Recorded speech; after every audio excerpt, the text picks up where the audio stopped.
মানুষের মাঝেও কে কার চাইতে বড় কুরবানি করতে পারে এটার প্রবণতা দেখা যায়। কে কাকে বলতে পারে আমার ছাগলের দাম বেশি, তোমার থেকে আমার গরুর দাম বেশি, তোমার থেকে আমার গরুর গোশত হয়েছে বেশি, তোমার থেকে আমার ছাগলের গোশত হয়েছে বেশি, তুমি ঠকলে না আমি জিতলাম, আমি জিতলাম না তুমি ঠকলে।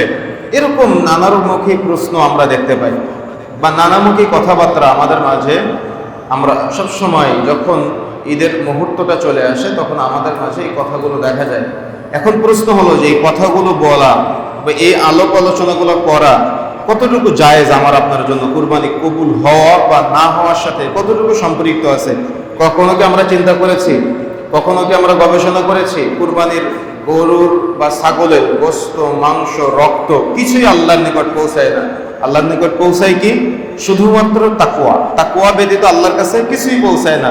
আর তাকওয়াটা হলো, আল্লাহ রাসূল বলছেন আত-তাকওয়া হা হুনা, আত-তাকওয়া হা হুনা, আত-তাকওয়া হা হুনা। তাকওয়া হলো অন্তরের বিষয়। তাকওয়াটা কোথার বিষয়? অন্তরের বিষয়।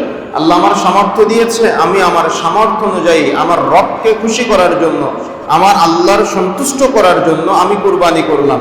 এখন আমার গোশত কতটুকু বেশি হওয়াতে ক্রয় বিক্রয় আমার লাভ হলো না লোকসান হলো, তার গরুর গোশত কম হলো আমার গরুর গোশত বেশি হলো, বা তার ছাগলের গোশত কম হলো আমার বেশি হলো, এগুলা নিয়ে আলাপ আলোচনা করা এমনভাবে সমাজে আলাপ আলোচনা হয়, তার মানে হার জিতের আলাপ আলোচনা হয় ঈদের সময়। অথচ এটা হার জিতের বিষয় না। সবসময় চিন্তায় থাকা দরকার যে আমার কুরবানি কি কবুল হলো, আমার কুরবানি কি আমার রবের দরবারে পৌঁছাবে, এই চিন্তা করতে হবে। যদি আপনি আমি এভাবে চিন্তা করতে পারি তাহলে আমি আপনি সফলতা অর্জন করতে পারবো ইনশাআল্লাহ। এখন আসুন, মূলত আমরা আল্লাহর সন্তুষ্টির জন্য কুরবানি করবো ইনশাআল্লাহ।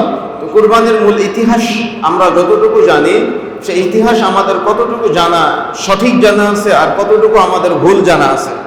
আমরা যে কুরবানির ইতিহাস জানি, আমরা যে বছরে একটা দিন কুরবানি করি, দেখবেন বেপরদা মহিলা গরুর হাটে কুরবানির গরু কিনতে গিয়েছে, আছে না এমন? তার কি তাহলে সেন্স কেমন? একজন ব্যক্তি সিগারেট খাচ্ছে, খেতে খেতে ও গরু কিনতে গিয়েছে আল্লাহর সন্তুষ্টির জন্য কুরবানি করবে।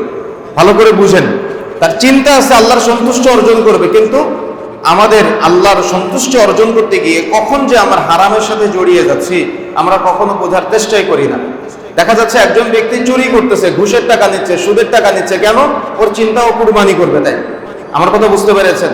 এরকম নানামুখী, নানা চিন্তার, নানা চেতনার মানুষের নানা রকম কুরবানি আমাদের সমাজে আছে। এই কুরবানিটা মূলত এসেছে কি আমাদের শুধু গরু ছাগল ভেড়া কুরবানি করার জন্যই? কি মনে হয় আপনার কাছে?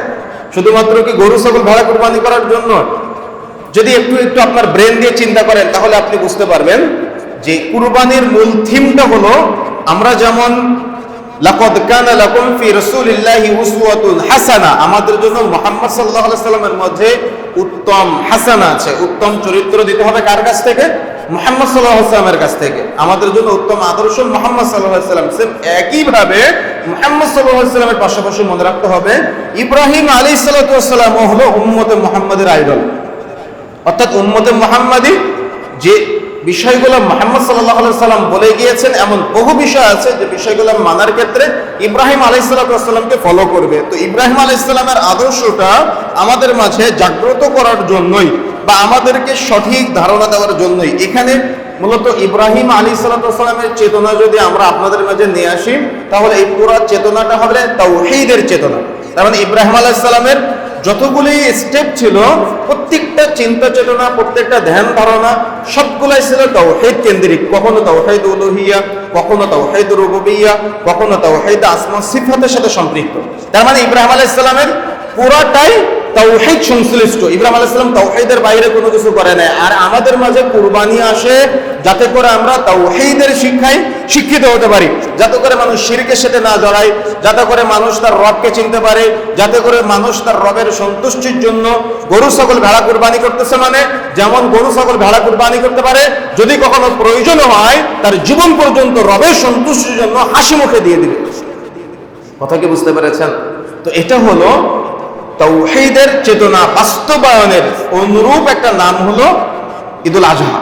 কিন্তু আমরা সেটা বুঝতে পারি না। আমরা শুধু ঈদুল আজহাকে গরু ছাগল ভেড়া কুরবানি করার ঈদ মনে করেছি, কিন্তু ঈদুল আজহা তাওহীদি চেতনা, ইব্রাহিমী চেতনা বাস্তবায়ন করার জন্যই মূলত আমাদের মাঝে আসে।